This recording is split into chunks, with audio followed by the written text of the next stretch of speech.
This is just a quick video to show you how to fix a track connection problem. All you need is some general purpose flux, some fine electrical solder, and a soldering gun.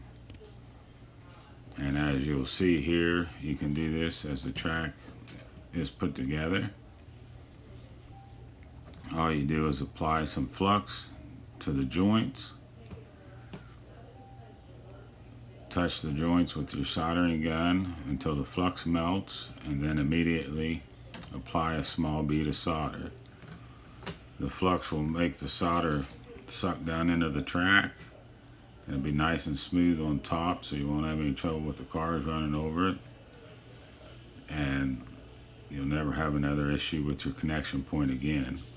And then if you ever have to take the track back apart, all you have to do is, as you're applying pressure to pull it apart, is heat up each joint, and you'll be able to take the track back apart.